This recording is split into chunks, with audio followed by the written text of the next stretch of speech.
Muy buenas, bienvenidos a un episodio más del podcast Nómada Digital.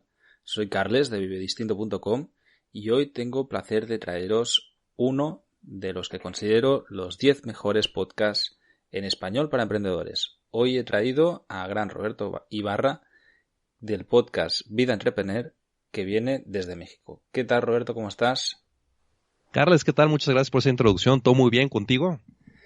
Aquí, estamos ahora en este momento todos confinados. Hemos tenido cambios en la agenda debido a esto y por eso, pues, Roberto ha podido pasarse por el podcast antes de lo esperado. Roberto tiene uno de los podcasts más influyentes en Latinoamérica en cuanto a emprendedores, que básicamente lo que haces en el podcast es entrevistar a emprendedores latinoamericanos. Corrígeme si no es así, pero bueno, hay más de 250, creo que ahora están 288 entrevistas a diferentes emprendedores. Son entrevistas muy cortas, pero que enseñan muchísimo que hay emprendedores de todo calibre, desde grandes empresarios a pequeños emprendedores, como por ejemplo ahora veía una chica diseñadora de moda o gente que tiene pequeños negocios. ¿Cómo enfocas este tema para tu audiencia? ¿Buscas entre emprendedores de éxitos o solamente buscas grandes figuras o poco a poco pues vas encontrando también a pequeños emprendedores o a gente conocidos de?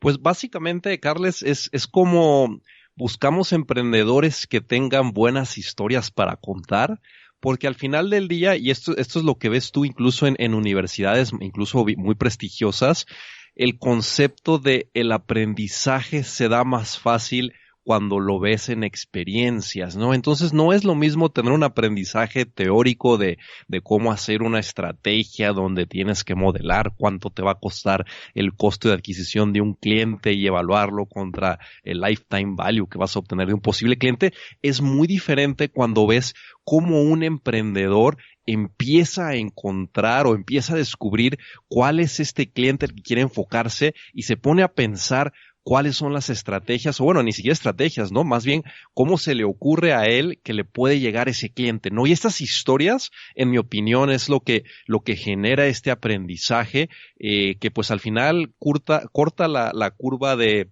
tiempo al éxito, ¿no? Que ese es el objetivo de Vida Entrepreneur, que estos emprendedores pues nazcan más rápido y los que acaban de nacer se puedan acelerar a llegar a un éxito más rápido. Entonces, básicamente eso, Carles, encontrar a alguien que tenga una buena historia para contar en base a una buena historia que ha vivido y pues bueno, al final y que haya dado un resultado positivo.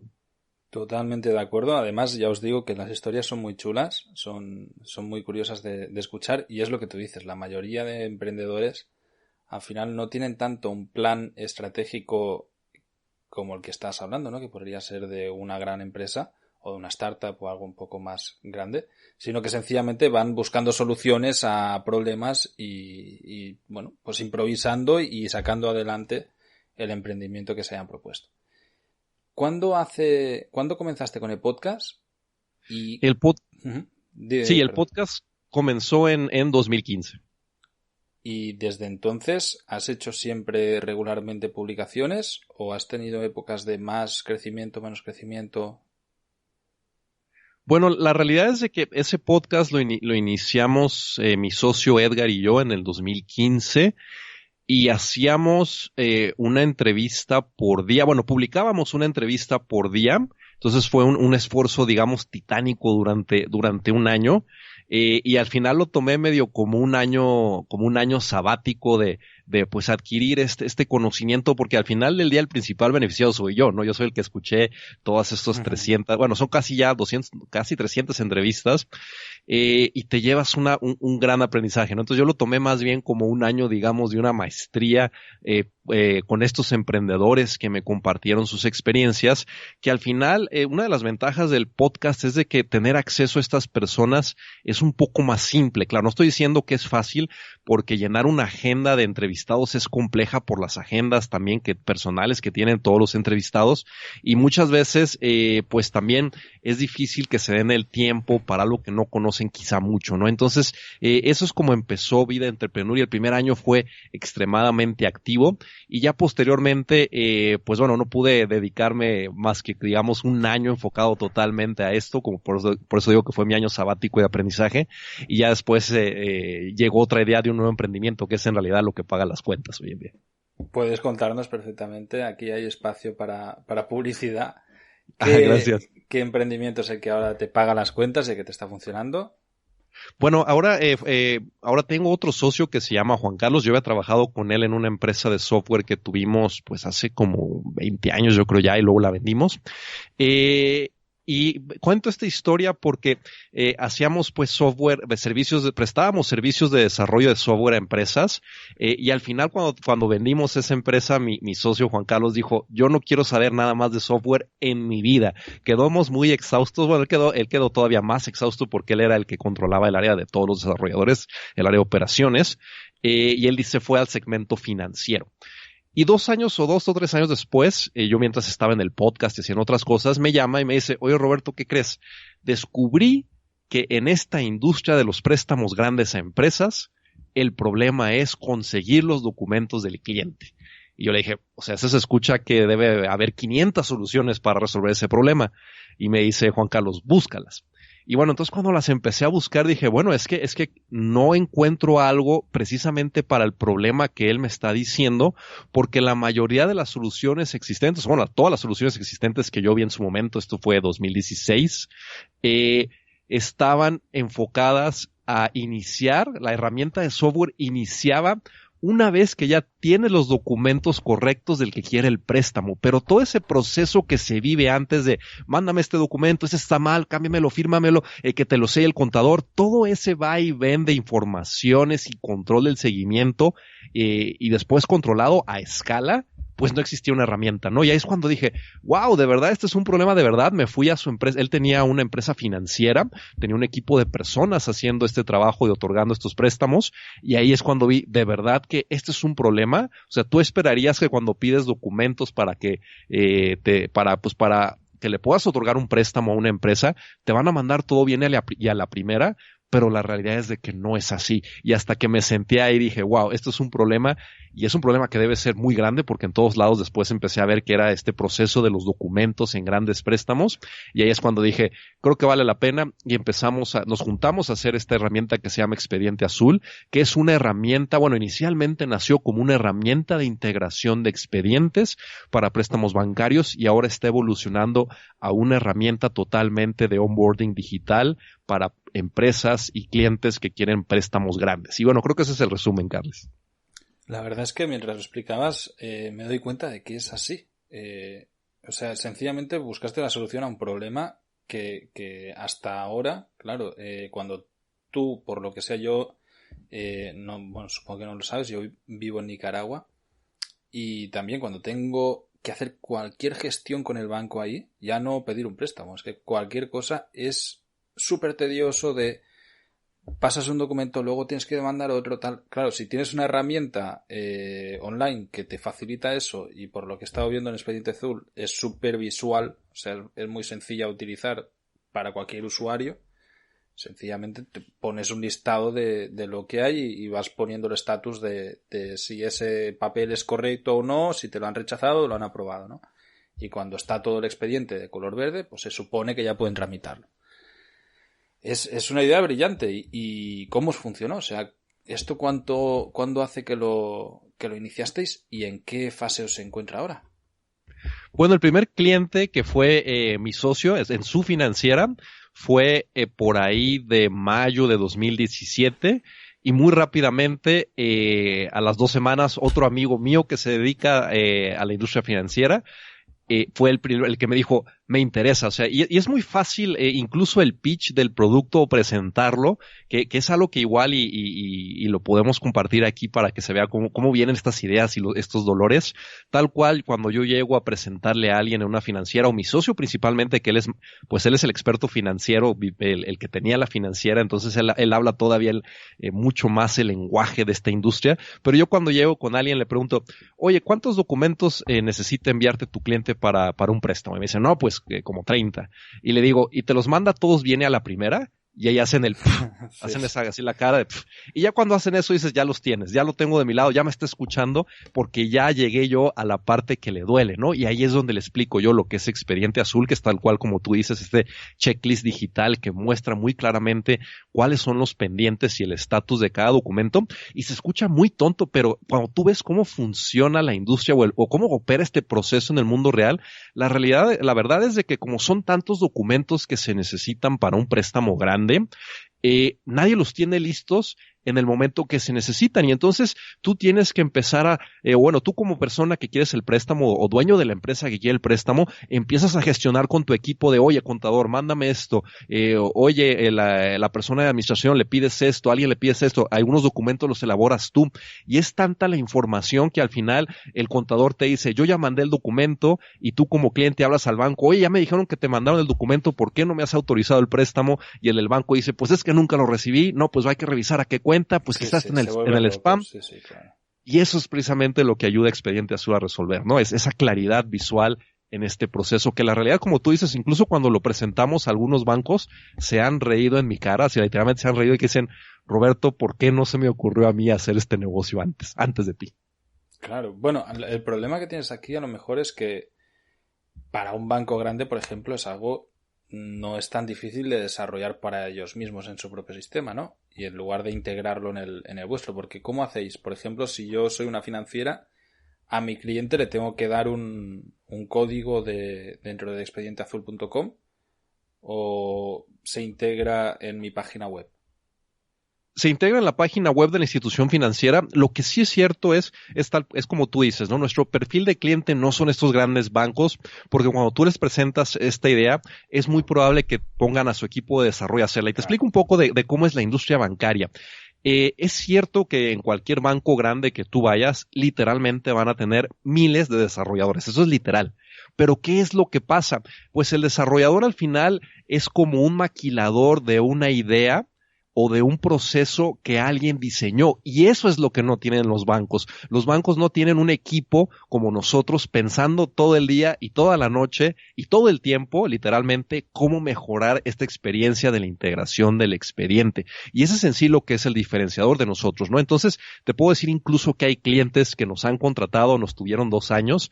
Un banco, de hecho, en Brasil, que fue nuestro primer cliente en Brasil, nos tuvo por 2 años y después de 2 años dijo, ¿sabes qué, Roberto? Lo voy a hacer yo. Y sí lo hicieron y funciona, pero ¿qué es de lo que se perdieron, no? Ya se han perdido de todas las nuevas cosas que hemos desarrollado precisamente por estar constantemente analizando estas interacciones de cómo se solicitan los documentos y qué es lo que pasa. Y eso es entonces lo que empieza a cambiar, ¿no? De que sí es cierto, o sea, el banco no va a tener un equipo por años pensando y analizando cómo se integra un expediente, porque tienen muchas otras cosas más que hacer. Y ese es ahí donde empezamos a encontrar este segmento, y pues en realidad nuestros clientes más grandes son instituciones financieras mucho más pequeñas. Claro. Y ahí lo que hacen es que tienen que utilizar vuestra plataforma para hacer las gestiones de recolección de documentos, ¿no? Por decirlo de una manera. Es decir, lo hacen todo a través de expedienteazul.com. Bueno, en realidad sí lo hacen a través de nuestra herramienta, pero viene lo que se llama white labeled, o sea, en realidad es una marca blanca y va con todo el branding, incluso el dominio del cliente final, ¿no? Entonces, en muchos casos no te das cuenta que estás usando Expediente Azul. De hecho, hasta que algunos clientes me dicen, sí, yo ya he visto esa pantalla de los cuadritos, porque si tú ves Expediente Azul es muy característico que tiene unos cuadritos, que cada cuadrito es un requisito que hay que cumplir, ¿no? Entonces, cuando ven esa pantalla dicen, sí, tú eres el que hizo esta tecnología. Es más bien por eso, no tanto porque le ponemos nuestra marca al producto, porque la realidad es de que las instituciones financieras no les gusta que se vean otras marcas y tiene su porqué, porque la institución financiera todavía son de las pocas instituciones donde la gente confía el resguardo de su información. Y por eso ellos tratan de cuidar mucho de que no se vea que hay otros jugadores pasando donde está pasando la información que son terceros, ¿no? Claro, no tiene toda la lógica. Bueno, me parece súper interesante. Entiendo que esta empresa pues está funcionando muy bien, que vais continuamente pues desarrollando más y haciéndola crecer. Y bueno, cuando nos contabas esto, me explicabas que tu primera empresa o una empresa que tenías hace 20 años de desarrollo de software, la vendisteis. ¿Cuánto? Sí. Yo he visto tu perfil y me ha sorprendido lo de hace 20 años. ¿Qué edad tienes tú, si no es indiscreción? No, es de 41 años. Entonces, tú con 21 años vendiste tu primera empresa, ¿es correcto? No, perdón, es con 21 años iniciamos esa empresa, Vale. la tuvimos 13 años y después de 13 años ya fue que la vendimos. Vale. Sí. Pero bueno, que eres emprendedor bastante prematuro, o sea, con 21 años tú ya estabas buscando la manera pues de tener tu propia empresa. De hecho, un poquito antes, la historia siempre la comento que comenzó cuando yo tenía 16 años. A mí la realidad es de que me empezaron a gustar mucho las computadoras, ¿no? Todo este medio digital. Incluso fue bien interesante a nivel personal porque cambié todos mis amigos totalmente, porque mis amigos de la infancia pues estaban enfocados en otras cosas y yo cuando entré a este mundo no tenía amigos en este medio, ¿no? Entonces ahí es donde, pues curiosamente en el medio digital de aquella época, cuando todavía era que tú te conectabas por teléfono a un servicio de internet, estos servicios de internet a veces tenían pues como cuartos de chat que eran demasiado técnicos y sofisticado entrar a ello. Y cuando entrabas ahí, pues entonces estaban puras personas como tú, ¿no? de mi mismo perfil. Y ahí es incluso cuando empecé a hacer, pues, nuevas amistades que hasta hoy en día tengo en este mundo digital. Y entonces, bueno, yo empecé ahí. Los amigos, yo tengo un hermano mayor, me lleva 9 años. Y entonces los amigos de él incluso a veces venían conmigo a que yo les ayudara a reparar cosas de su computadora.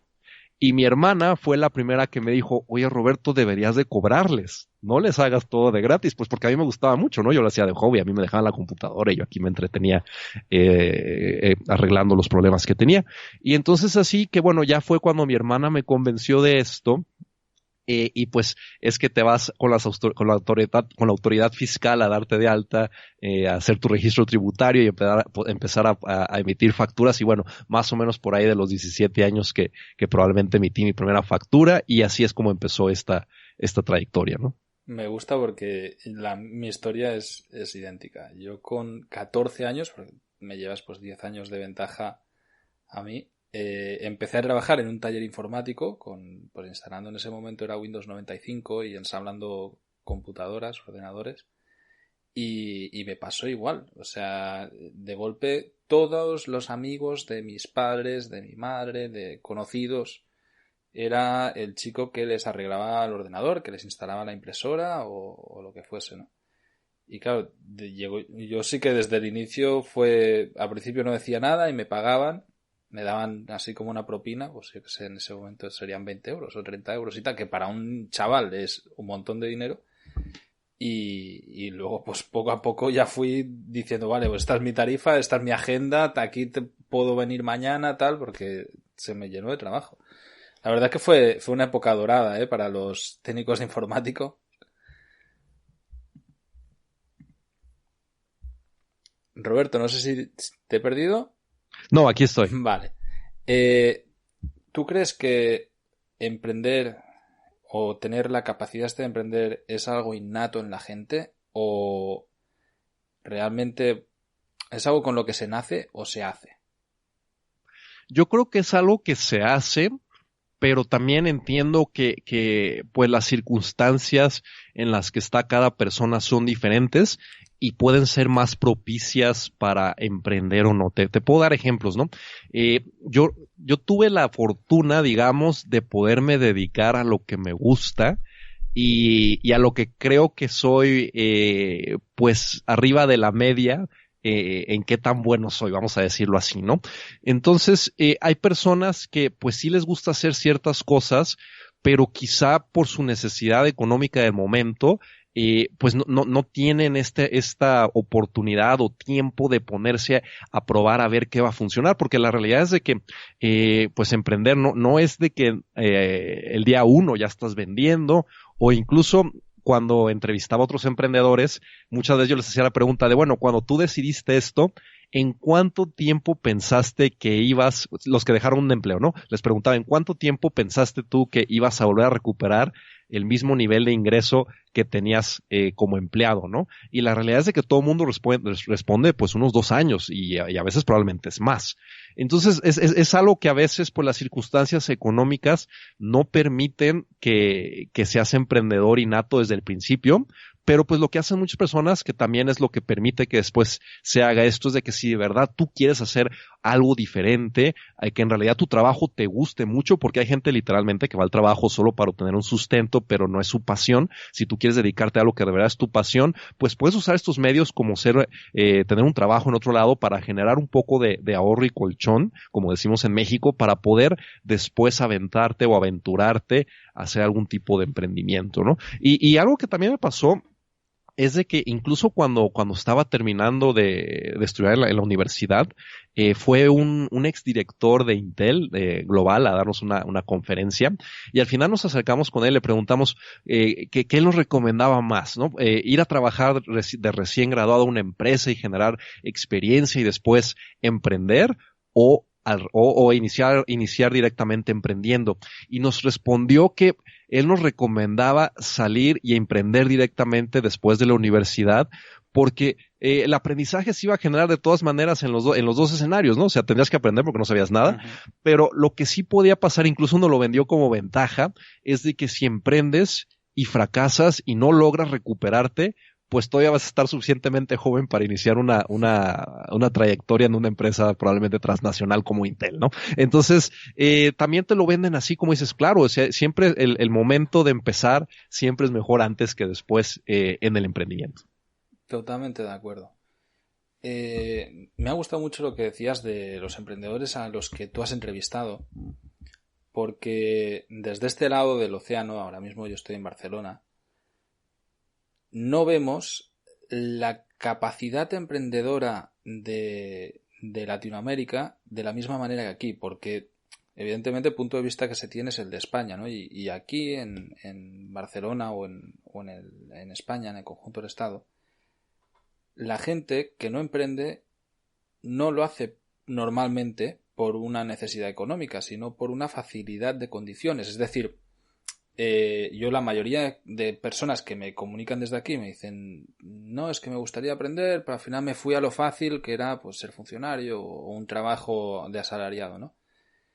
Claro, la perspectiva, y yo también que conozco la otra realidad, la nicaragüense en este caso, o latinoamericana, allá mucha gente realmente no emprende porque no tiene la capacidad económica de intentarlo y ni el tiempo disponible para ello porque necesitan, viven al día, ¿no? Y es mucho más difícil ponerse a emprender.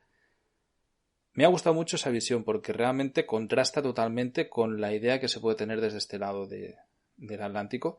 Pero, ¿crees tú que también el hecho de que, no sé cómo es el caso mexicano, conozco casos en Centroamérica, el gobierno te facilita muchísimo el emprendimiento? Es decir, en Nicaragua yo tengo mi empresa ahí y emprendí desde ahí varias empresas diferentes. Sencillamente me fui a la DGI, que es el órgano que regula ahí, y les dije, quiero hacer esto. Y me dijeron, vale, pues ya mañana ya puedes abrir y ven el mes que viene y si ganas dinero, pues me pagas impuestos. No sé si en México funciona de esta manera o no. Pero para mí aquí en España es justo a la inversa. Quiero hacer esto. Bueno, me presentas un montón de papeles, empiezas a pagar y luego cuando te vaya bien ya ganarás. Claro, esa barrera es muy grande para mucha gente y frena muchísimo. ¿Cómo piensas que eso afecta? Bueno, en realidad, mi visión o como yo he visto las cosas en México, sí se ha ido simplificando el emprendimiento, especialmente para los emprendedores de primera vez, porque por ejemplo, ya hemos logrado que se formule la legislación o incluso ya se esté aplicando la legislación que te permite crear una empresa en un día, todo totalmente online. Eso ya está. ¿Es gratuito? Sí, es gratuito.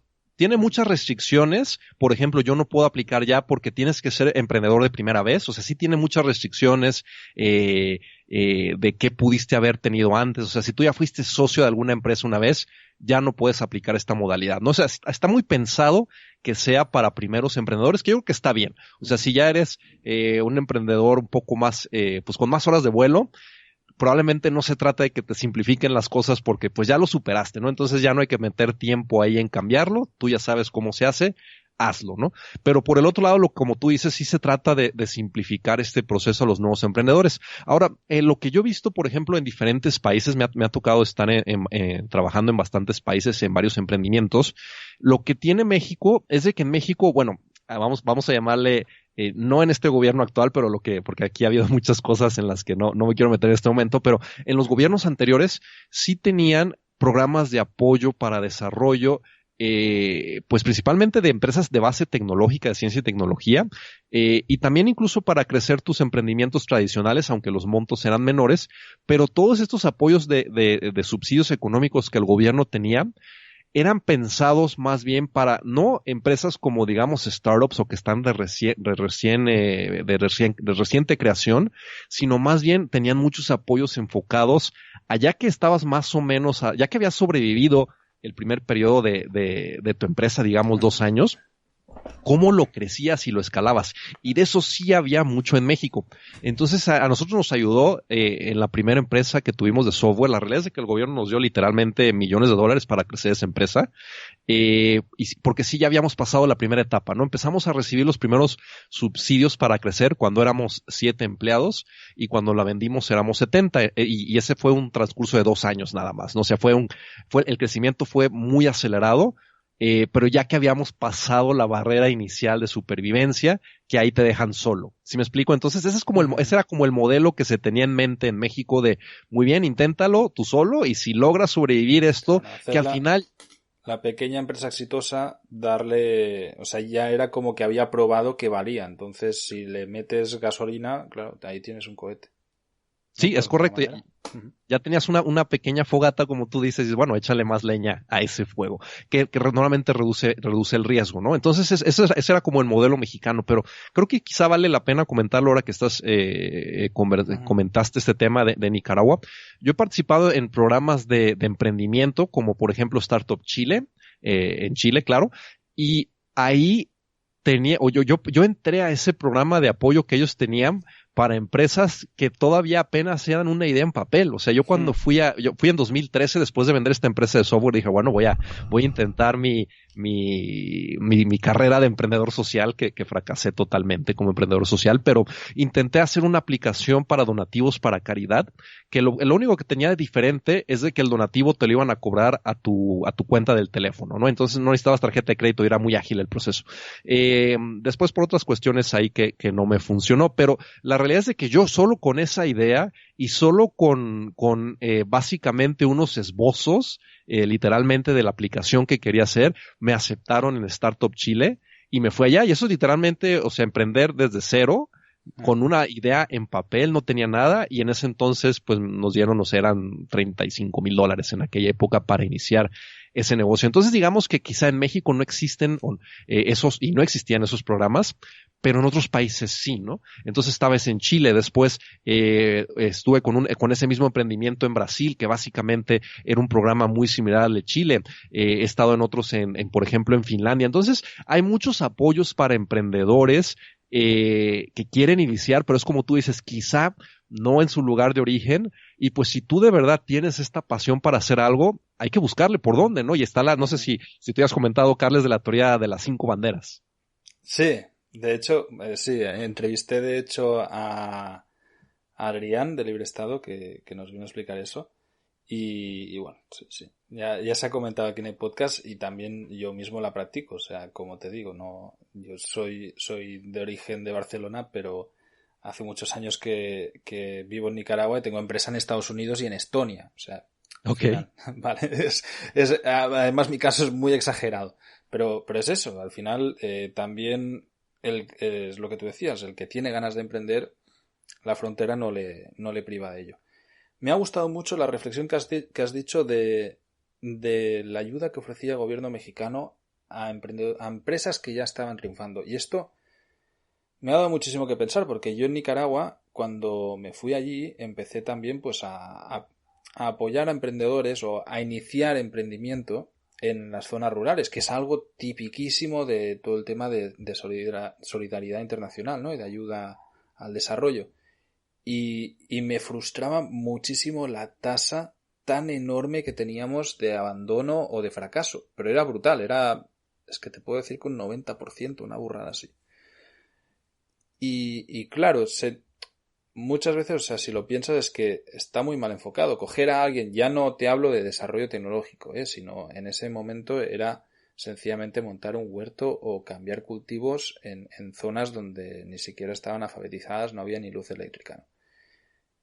Dar a alguien que es que ni siquiera tenía una idea en ese momento, sino que es que le tenías que ir a dar la idea también y decirle, mira, aquí tienes el proyecto, aquí tienes chanchos para criar cerdos y te lo ponemos todo. Y cuando volvías a los 3 meses no quedaba ni un cerdo, se habían comido, o sea, era así de triste la situación, ¿no?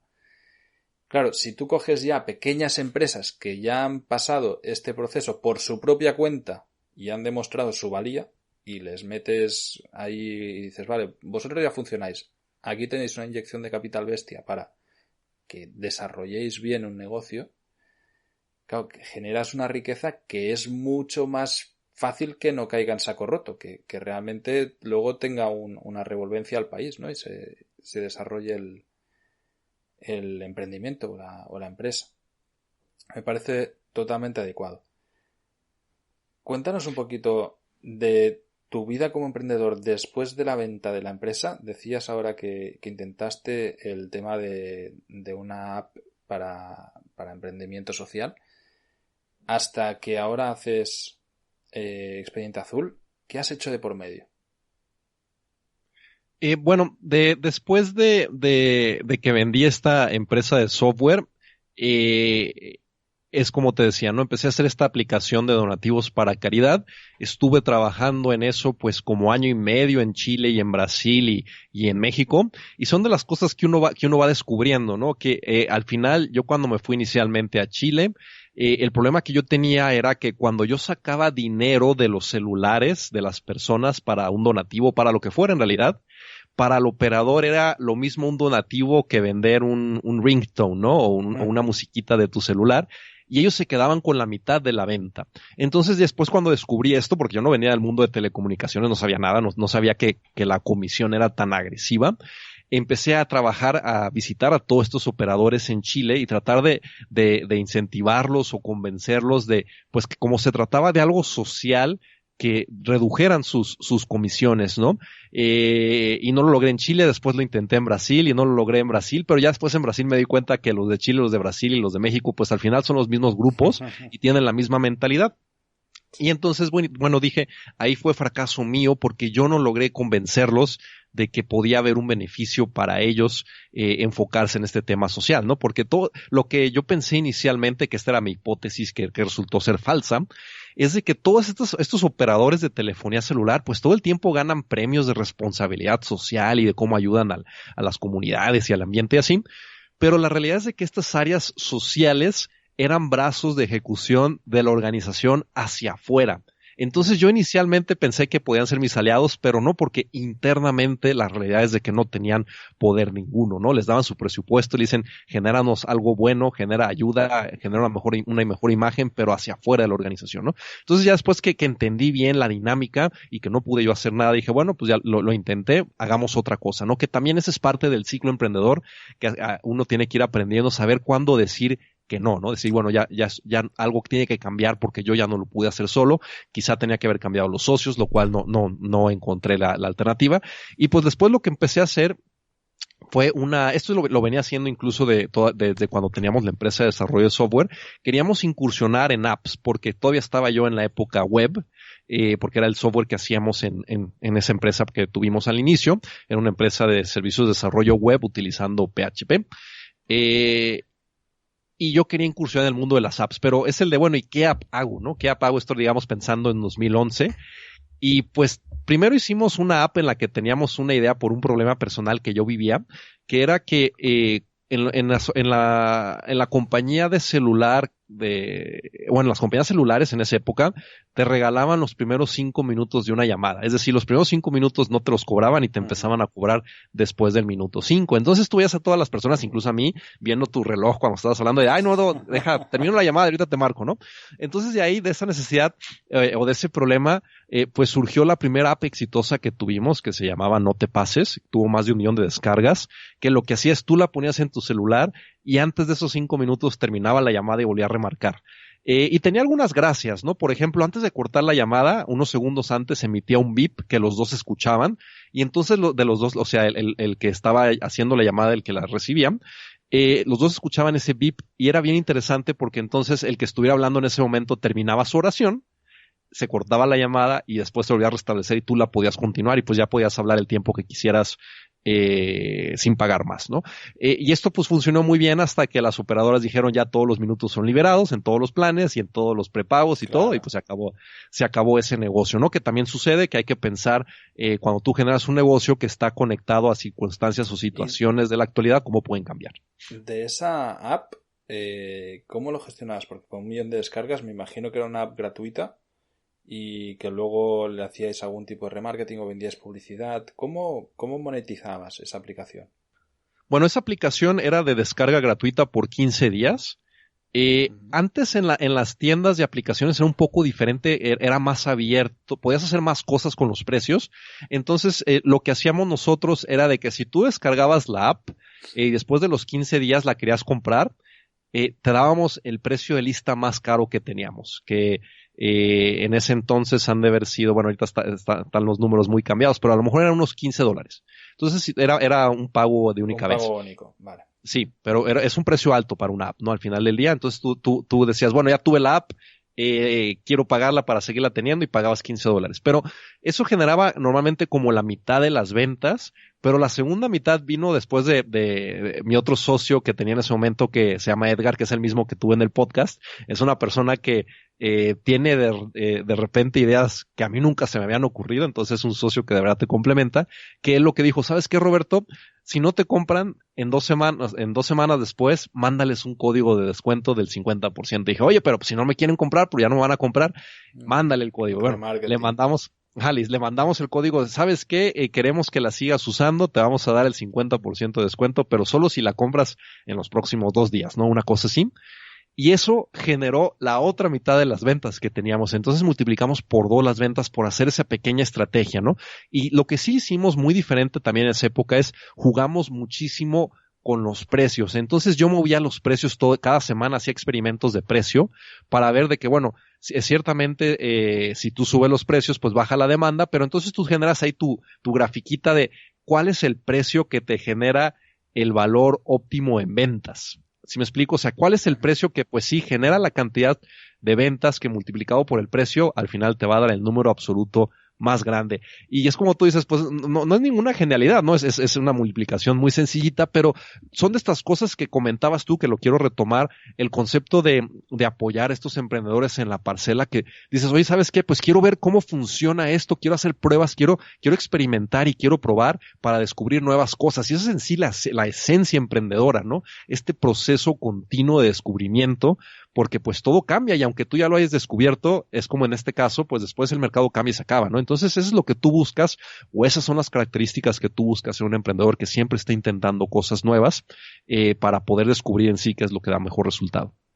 Me parece genial y además lo suscribo totalmente. O sea, yo no me canso de decir que absolutamente todo hay que analizar y hay que tener números de todo, porque ahí es donde se ve, y a veces mejoras un ratio un poquito con cosas muy simples. O sea, puede ser el ratio de suscripciones, por lo que sea cambias el mensaje y pasa del 1% al 2% y doblas literalmente la automatización de tu negocio. O sea, doblas la facturación por haber hecho pequeñas mejoras, pequeños cambios y estar continuamente analizando absolutamente cada una de las cifras que llevan tu negocio. Te puedo dar otro ejemplo, incluso hasta para, en el caso del podcast. También este socio Edgar, que es el que tiene estas ideas, cuando hacíamos las entrevistas, o cuando hacemos las entrevistas, le pedimos al final al entrevistado, ya que publicamos su entrevista, le decimos, oye, hemos publicado tu entrevista, te agradecemos mucho tu tiempo. Aquí te ponemos tres ligas me parece que son, para que compartas en Facebook, en Twitter y no me acuerdo en Instagram o algo así tu entrevista, ¿no? Y ya tal cual solo el link para que el entrevistado lo presione y comparta.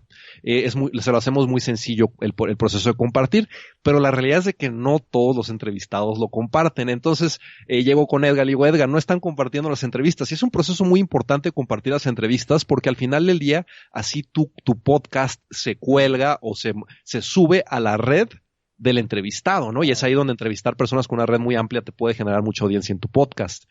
Entonces le decía, ¿cómo le hacemos, Edgar, para que los entrevistados nos recomienden? Sí, bueno, o más bien publiquen la entrevista en sus redes, que al final pues es una recomendación, ¿no?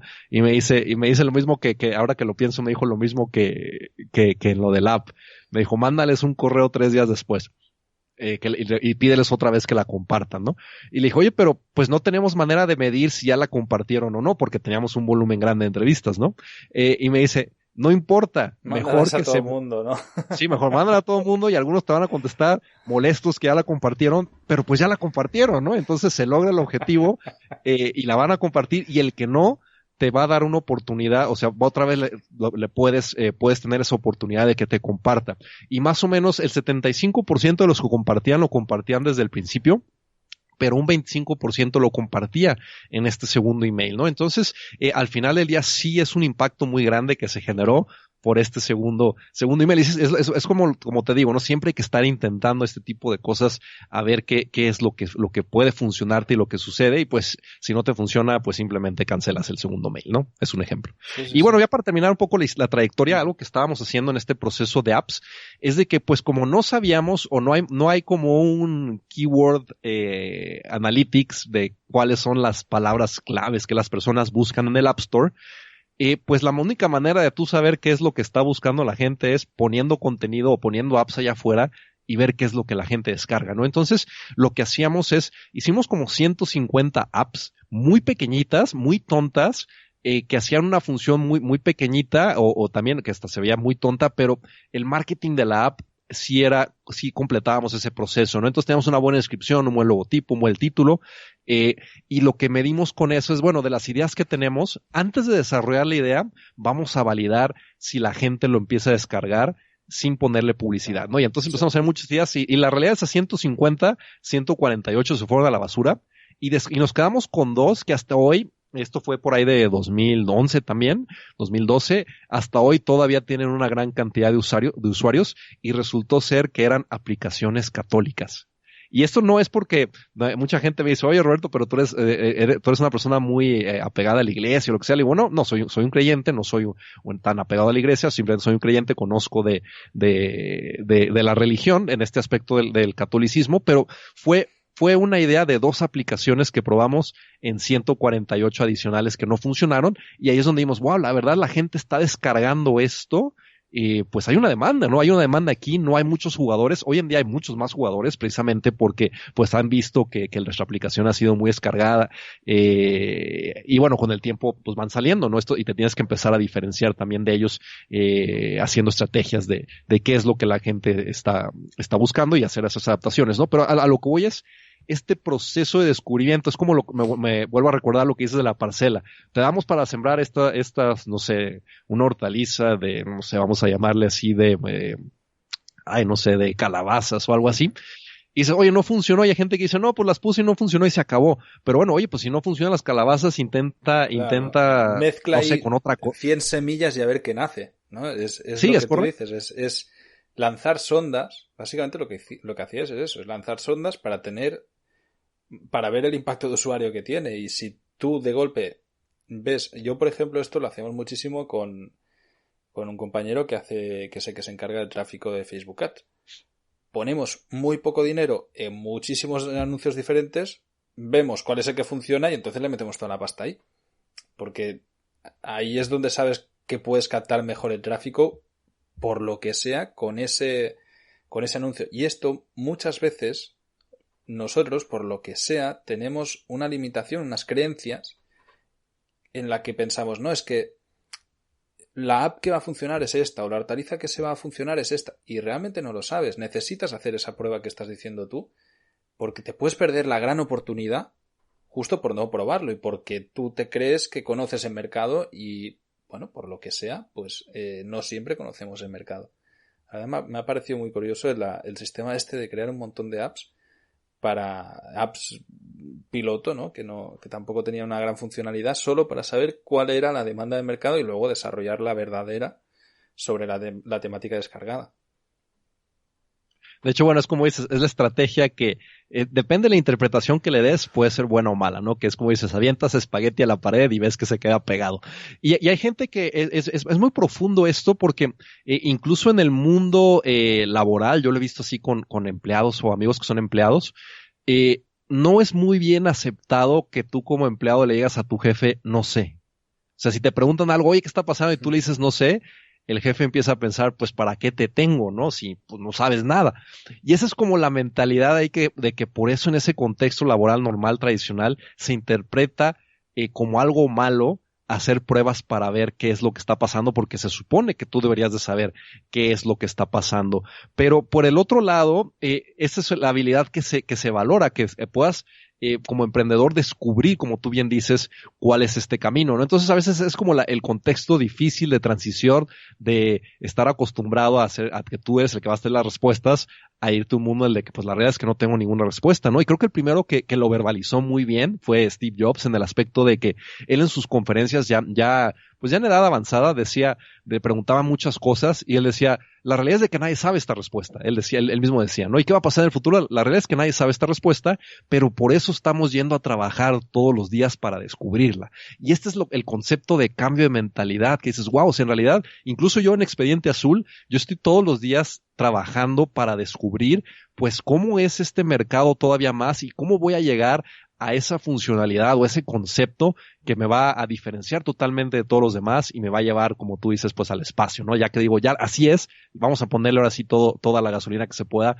para despegar y estar totalmente lejos de todo el mundo, pero la realidad es de que no lo sabemos y pues por eso mismo digo, ¿no? Por eso estoy trabajando todos los días y al final ese es el tipo de habilidad que cuando tú vas a solicitar dinero, por ejemplo, para emprender tu negocio en etapa pues cero, por ejemplo, en estos programas de Startup Chile o los programas que tienen en otros países, lo que miden es tal cual esta habilidad del emprendedor de descubrir y adaptarse más que de la idea. La idea también vale, ¿no? Tiene que ser más o menos una buena idea para que te encamine para algún lugar, pero lo que más vale es si tú vas a ser una persona capaz de descubrir el camino correcto para tu emprendimiento. Y creo que eso es lo más valioso rescatar aquí. Totalmente de acuerdo. Además es que me ha gustado mucho y creo que sé de algún oyente que me ha escrito que de aquí va a coger muy buenas ideas. Me parece genial, la verdad es que ha sido brutal. Roberto, cuéntanos un poco, o sea, yo entiendo que, a ver, ya tienes una trayectoria emprendiendo, has tenido éxito en notables ocasiones.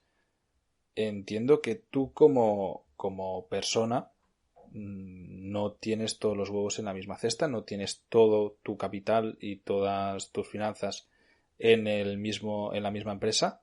¿Cómo gestionas eso? ¿Cómo tienes inversión hecha afuera o qué tipo de inversión tienes hecha? ¿Qué recomendación le darías a emprendedores que ya han tenido cierto éxito y quieren diversificar la inversión o invertir en algún tipo de capital que le genere activos?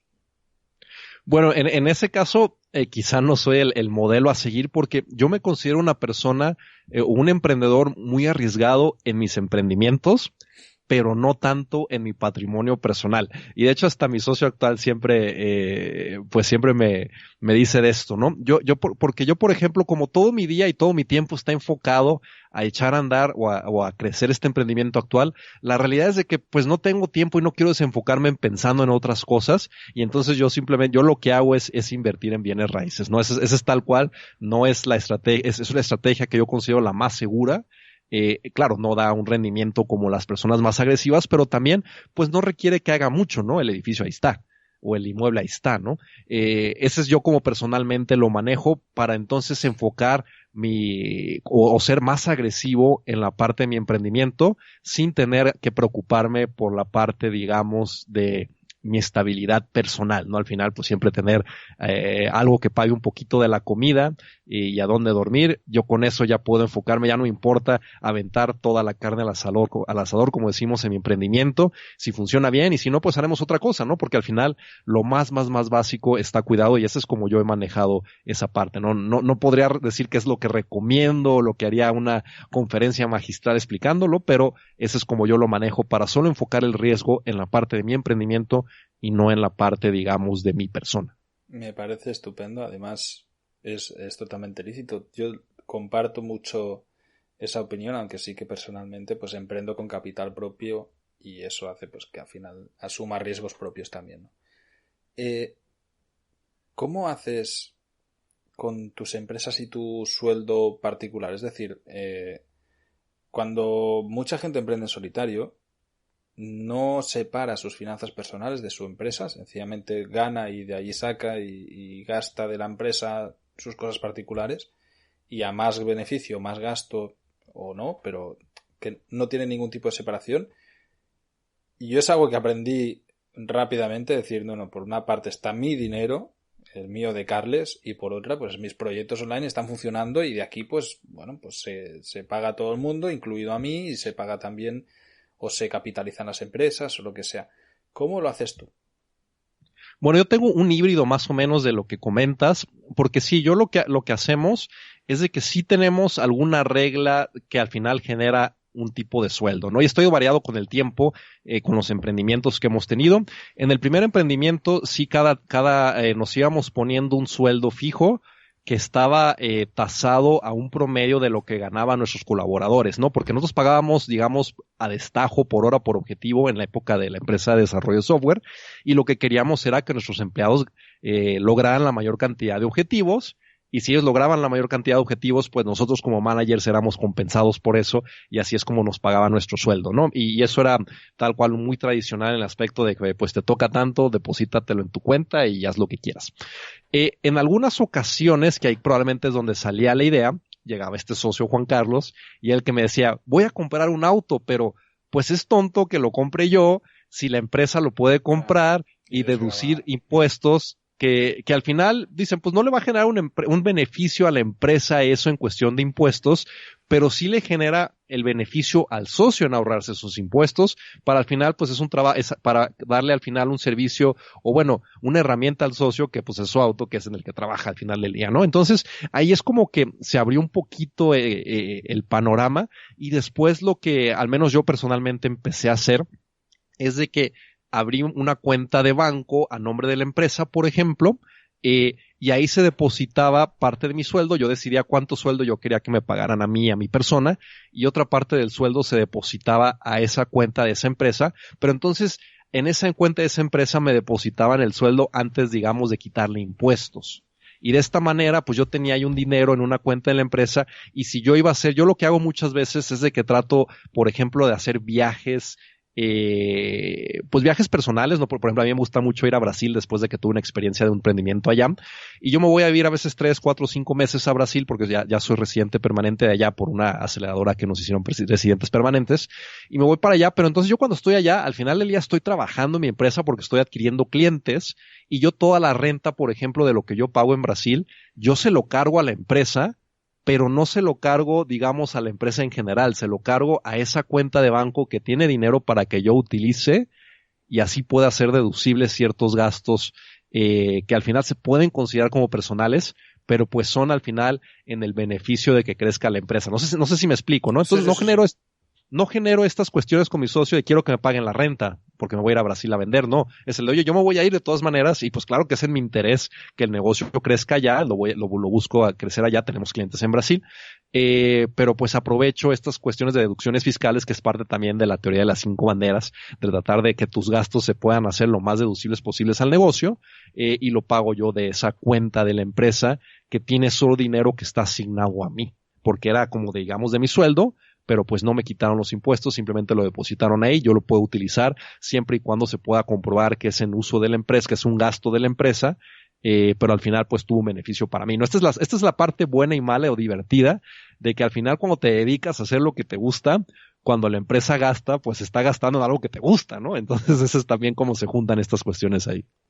Me ha gustado mucho y realmente pienso, bueno, lo comparto totalmente. Tú que has viajado bastante y por lo que he visto, pues has emprendido en distintos lugares del mundo y especialmente Latinoamérica. ¿Cuál crees que es el país mejor para emprender en cuanto a temas fiscales?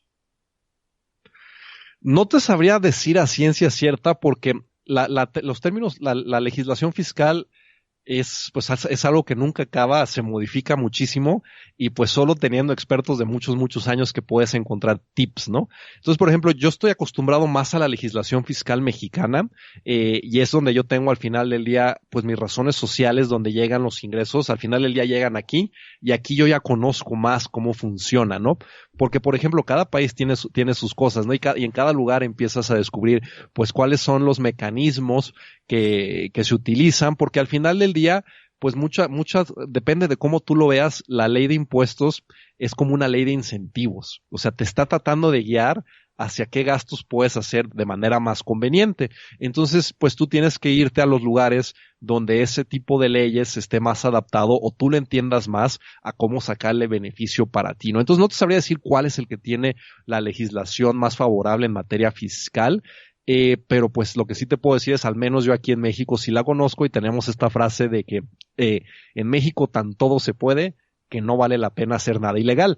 Y esto al final lo que se concluye, que probablemente es lo mismo en otros países, ¿no? Esto al final lo que se concluye es de que lo que vale mucho la pena es asesorarte bien con expertos que sepan de estos temas para que te digan pues cómo tratar de al final del día legalmente disminuir estas cargas fiscales, enfocado a pues cómo utilizas el dinero de la manera en que el gobierno te deja usar el dinero, ¿no? Porque te digo, varía en cada país esto, ¿no? Algunos países te dejan que algunos gastos sean totalmente deducibles al momento, en otros países no, en otros países los viajes los puedes deducir, en otros países no, en unos países las comidas las puedes deducir, en otros países no. Entonces, este es el tipo de cosas de que, bueno, a ti qué es lo que más te conviene y aprovechando de nuevo la teoría de las 5 banderas, pues que veas en dónde meter ciertos gastos, ¿no? Por ejemplo, a mí te digo sinceramente, todos los gastos me conviene más manejarlo en México. Incluso tenemos una entidad en Estados Unidos que está en Puerto Rico, pero nos conviene más gastar en México que gastar en Puerto Rico, porque es más fácil aquí el cuestión de la contabilidad, la legislación,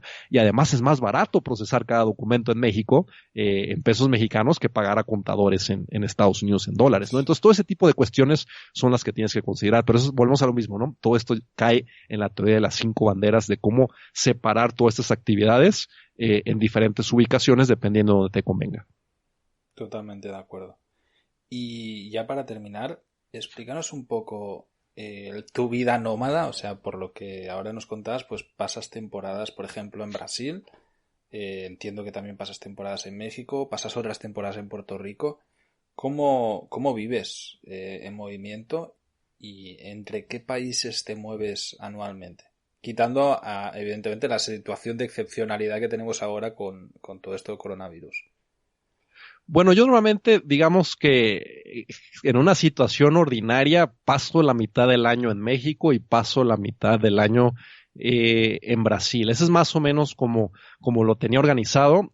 A veces 3 meses, a veces 4 meses y 4 meses. O sea, no eran periodos siempre muy definidos, pero la realidad es de que, por ejemplo, yo como lo comento en México el estilo de vida es mejor, pero en Brasil es más divertido, ¿no? Entonces a veces cambiaba ese tipo de cosas, me decía, bueno, voy a un lugar donde el estilo de vida es un poquito peor, pero me voy a divertir más y luego ya me regreso a una temporada más tranquila a México. Y eso es más o menos como lo hacía a nivel personal, pero pues la realidad es de que luego salen estas oportunidades, como por ejemplo en Puerto Rico entramos a una aceleradora que se llama Paralel 18, que la realidad de las que he ido es la aceleradora que tiene los mejores mentores, ¿no? O sea, llega gente que era, o sea, uno de los fundadores de WeWork, por ejemplo, ¿no? Que ahorita está de moda, y te dan mentoría uno a uno, ¿no? Entonces ese tipo de cosas son súper valiosas, pero al final como tú lo ves, o como yo lo veo como nómada digital, digamos, te están pagando dinero porque estas aceleradoras te dan dinero y pues prácticamente a cambio lo único que te piden es labor social en el país a donde vas, que labor social es ir a ayudar a emprendedores como tú dijiste del campo. Se nos metíamos en medio de Puerto Rico. Puerto Rico es muy interesante porque hay 3 millones de personas y 2 millones de ellas reciben vales de despensa del gobierno, ¿no? Entonces hay mucha desigualdad ahí. y te metían ahí a tratar de apoyar a estos emprendedores tal cual como tú comentas en Nicaragua, ¿no? Pero pues al final del día te están pagando para que vayas a vender tu producto a otro país, ¿no? Entonces alguien está pagando para que tú tengas esta vida de nómada. Y aún así te están pagando para que tú puedas crecer tu propio negocio, ¿no? Entonces yo he estado tratando de buscar, o ese es lo que me ha tocado, o ese es el modelo que adopté o que se dio a partir de esta experiencia en Chile, donde sucedió lo mismo, ¿no? Te dicen, te estoy pagando para que te vengas a vivir a Chile, a que vendas tu producto, y a cambio, pues te pedimos un poco de desarrollo social, ¿no? Ayuda social. Igual me pasó en Brasil. Así fue que la primera vez que llegué allá fue exactamente por un programa así, que es lo mismo, ¿no? Te estamos pagando a cambio de que te vengas acá a vender tu producto acá. Y cuando llegas por un programa que el gobierno lo patrocina, la realidad es de que tener los trámites legales es mucho más sencillo, ¿no? Abrir una cuenta bancaria es mucho más sencillo. Te digo que en Brasil, y eso solo lo hicieron en las primeras 2 generaciones de esta aceleradora, te hacían residente permanente, ¿no? Entonces, pues son ese tipo de ayudas que si te quieres ir tú por la libre, como decimos en México, es muy difícil.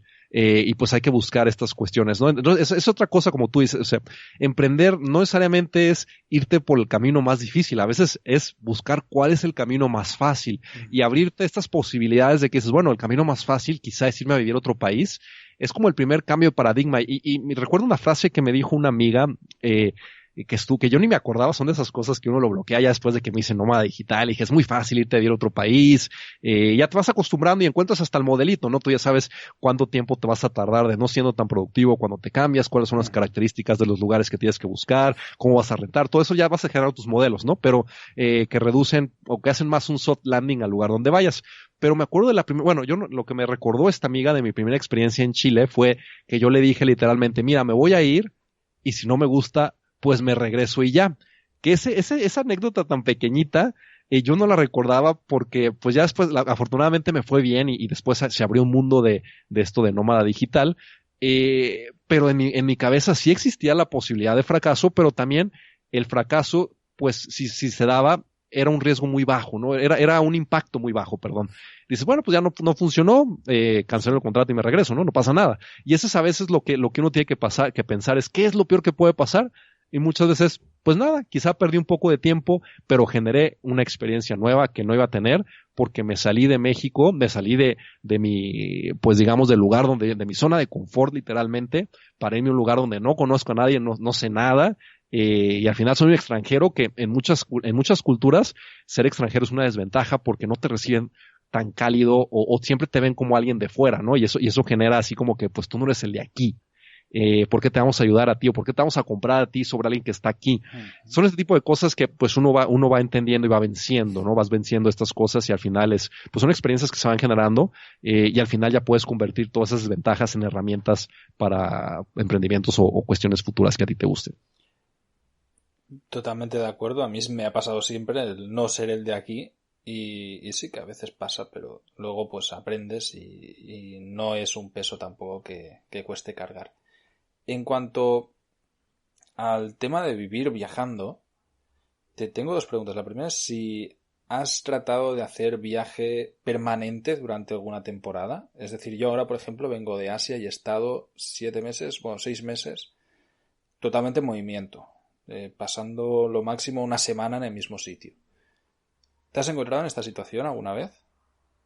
No, la realidad es de que no. Yo soy más de una persona que me gusta llegar a un lugar y conocerlo muy, muy, muy bien, más que quizás algo por cómo era mi infancia. A mi papá también le gustaba en su época más joven viajar mucho, pero era de que todos los días te levantaba a las 6 de la mañana y llegabas exhausto a las 11 de la noche y al día siguiente a las 6 de la mañana. Yo creo que por ahí llegó el recelo de que a mí no me gusta eso, ¿no? A mí me gusta llegar a un lugar, verlo bien, disfrutarlo bien. Si me gusta estar en un lugar, no sé, en un restaurante y estoy viendo la vista o en un parque o lo que sea, y me quiero quedar ahí hasta mañana, que me pueda quedar, ¿no? Entonces ese es el tipo de cuestión que a mí me gusta. Entonces yo soy más de ir a lugares y quedarme más tiempo en ellos, más que estar en un ritmo acelerado de viajes. Incluso, por ejemplo, ahora que comentas, yo estuve en un evento en Japón que nos lo patrocinó la empresa, nos invitó una empresa que se llama NTT, que es como el IBM de Japón, a presentar la solución de expediente azul allá, y ellos te dicen, bueno, yo te voy a pagar 3 días de hospedaje y los vuelos de avión,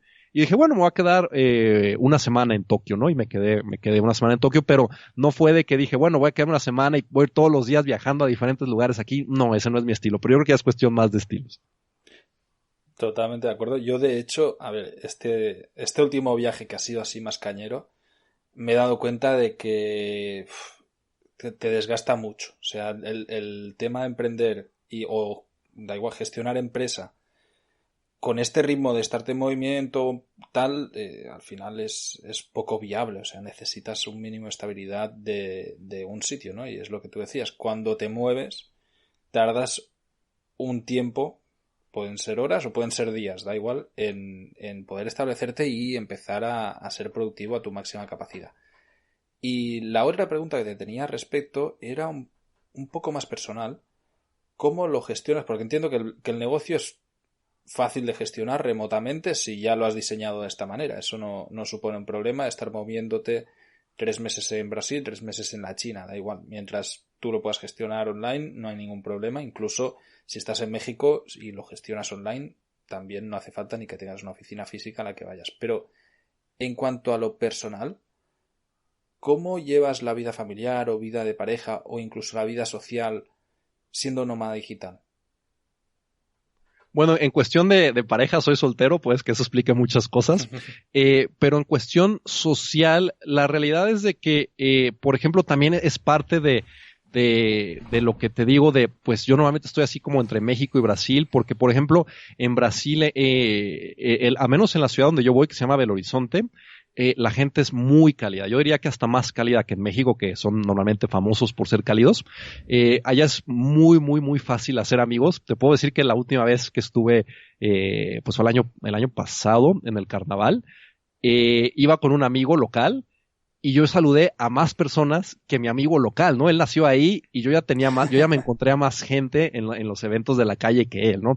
Y esto es porque, pues, hay lugares donde es más fácil, ¿no? Hay lugares donde es más difícil. Por ejemplo, en Chile, las personas en Santiago, al menos donde yo viví, son un poco menos receptivas a los extranjeros, y es más difícil hacer amigos ahí porque ahí importa mucho todavía esa parte de tu background, ¿no? De quién es tu familia, dónde estudiaste, si el apellido es una familia tradicional, en fin. Entonces ahí es un poco más difícil, o al menos en mi experiencia fue un poco más difícil, que no estoy diciendo que luego es bien curioso porque tengo muchos amigos chilenos, pero los amigos chilenos los conocí fuera de Chile.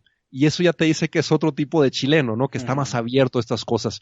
Pero a lo que voy es, por ejemplo, en Chile mi experiencia con hacer amigos locales no fue tan buena. Me costó mucho más trabajo y normalmente, pues, más bien hice amigos en la comunidad extranjera, ¿no? Pero en México y en Brasil, pues sí es fácil hacer estos amigos locales y son los lugares que más frecuento, ¿no? Entonces, en esa cuestión social, la realidad es de que yo cuando voy, pues es como cuando dejas de ver amigos por un tiempo y hasta los ves con más gusto, ¿no? Entonces esa es una ventaja que aprovecho, pero eso solo lo vivo, digamos, en México y en Brasil, que es donde principalmente me muevo. En los demás lugares, pues si vas, pues sabes que es un periodo corto a veces, que unos meses, y que quizá no vas a regresar, ¿no? Por ejemplo, ahora que estuve en Puerto Rico, sí me gustó mucho, es un lugar, pues es un lugar tropical y eso tiene muchas ventajas, pero por ejemplo algo muy importante para mí es la comida y la comida de allá no es de lo mejor, ¿no? Entonces, son de esas cosas que dices, sí, mejor me gusta. En Brasil la comida también es buena. De hecho, algo curioso, yo en México no tomo cerveza porque en México la cerveza la ponen en el refrigerador, no sé cómo le dices tú, en la nevera Sí. El refrigerador se entiende perfectamente. Entonces, no está, digamos, a 4 grados centígrados, ¿no? Pero en Brasil la ponen en el congelador. Entonces está a -4. Y entonces a mí, por ejemplo, la cerveza en México, yo nunca tomé cerveza porque nunca me gustó, pero la cerveza congelada resulta que sí me gusta, aunque mucha gente la critica y eso son otras cuestiones, ¿no? Pero son este tipo de cosas de que pues uno tiene que encontrar a dónde le gusta y pues esa es la ventaja de ser nómada digital, ¿no? Irte a donde te gusta, ¿no? No tienes que estar donde no quieres estar. Otra parte donde sí me falta pasar más tiempo porque he ido en varias semanas y he tenido experiencias tan buenas como las de Brasil es en Colombia, ¿no? Entonces yo a veces digo que los colombianos son como los brasileños que hablan español, sí, en el aspecto de la calidez. Ahí es algo que sí me gustaría y pues ahora estoy atento de si sale algún tipo de oportunidad de estas de aceleradoras, que bueno, ahorita no creo que salga, pero quizá el año que entra o en poco tiempo, pues yo encantado de la vida me iría a pasar un buen tiempo en Colombia, ¿no? ¿Cuál es tu budget mensual cuando estás viviendo fuera? ¿Tienes un presupuesto anual, un presupuesto mensual personal tuyo, para vivir en Brasil, por ejemplo?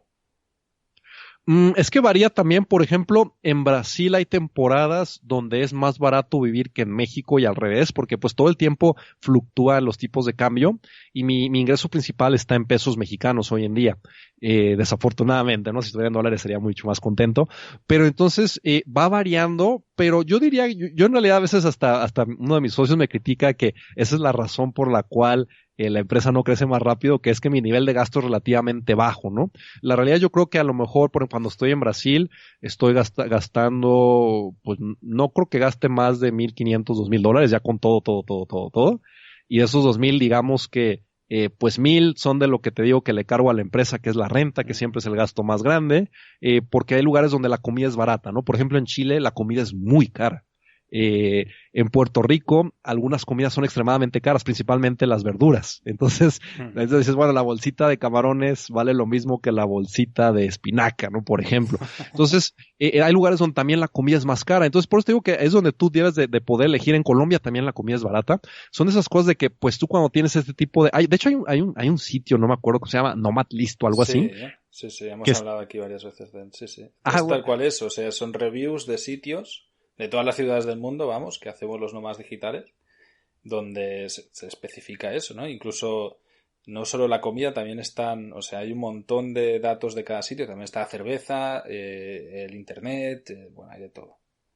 Y ese es al final el concepto bien interesante para los nómadas digitales, ¿no? Que es como te decía, pues al final estos son elecciones, ¿no? Emprender es una elección, elegir dónde vivir es una elección, elegir dónde abrir tu empresa es una elección, elegir dónde van a estar tus clientes es una elección, y al final ese tipo de elecciones pues son las que te van moldeando el futuro o lo que estás desarrollando, ¿no? Y yo creo que esa es parte de lo que hoy en día uno puede decir, ¿no? Es como por ejemplo ahora que yo estaba en Puerto Rico, literalmente yo me fui al aeropuerto 30 minutos después de que inició el toque de queda, porque dije, todavía está en mí elegir dónde puedo pasar la cuarentena, ¿no? O sea, yo ya lo había visto, esto es mundial, en todos lados va a estar. Dije, pero prefiero pasarla en México que en Puerto Rico. Y eso fue elección personal, ¿no? Y al final son este tipo de cosas que como emprendedor, pues tienes todas estas elecciones y hay que tener mucho cuidado en que esa libertad no se convierta en libertinaje, que eso es lo más difícil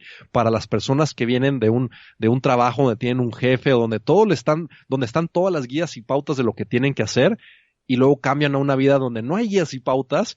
Y ahí es donde dices, bueno, pues entonces, en vez de levantarme a las 8 como lo tenía que hacer antes para llegar a mi trabajo a las 9, pues me voy a levantar cuando mis ojos se abran naturalmente. Y pues si es un día a las 10, pues a las 10, si es un día a las 12, a las 12. Y al final eso te genera unos resultados pésimos, porque la disciplina es un elemento fundamental del éxito. Y pues ese es el tipo de cosas que te digo, ¿no? Estas libertades que no se convierten en libertinaje, pero pues las puedes aprovechar como libertades para moldear y lograr lo que tú quieres lograr. Totalmente de acuerdo. Yo, de hecho, hice exactamente lo mismo. Estaba en Indonesia y cuando vi que iban a hacer el toque de queda, que ya anunciaron que en 2 días lo cerraban, me moví y lo siguiente fue coger un avión para irme a Barcelona a pasar la cuarentena aquí, porque ya vi que podía pasar en cualquier lado, ¿no?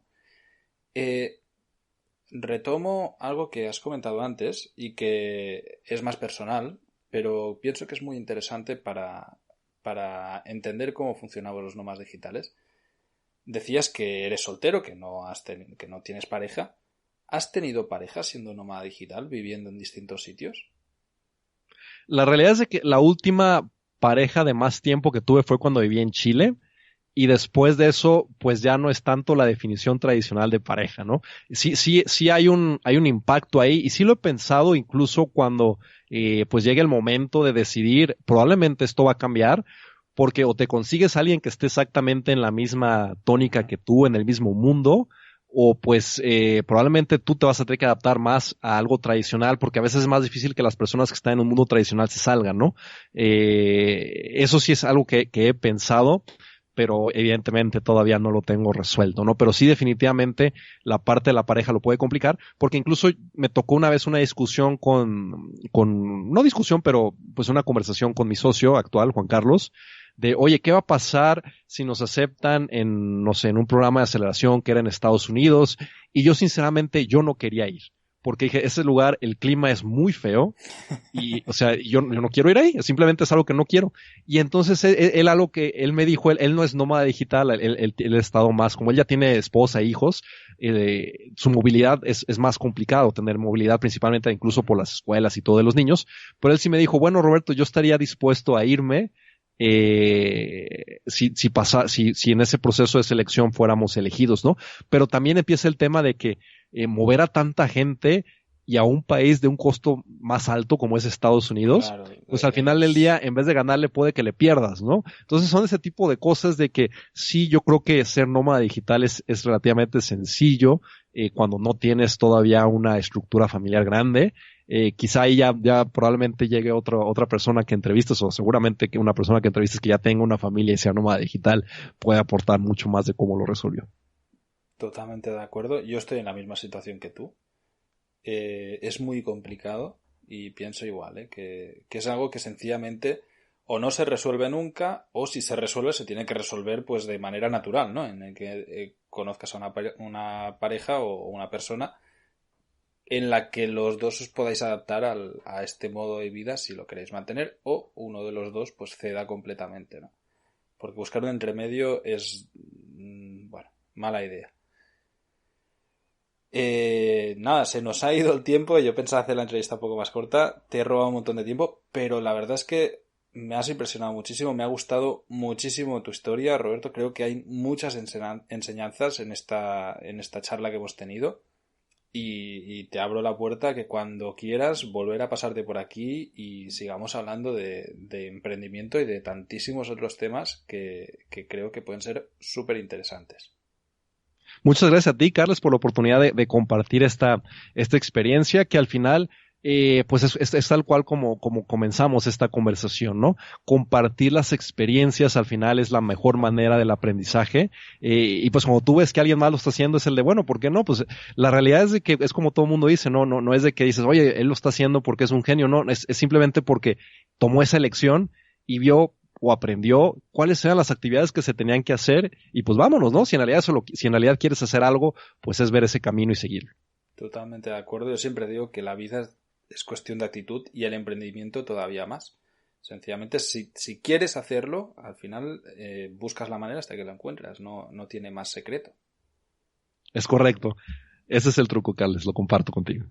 Bueno, muchas gracias y hasta la próxima. Muchas gracias.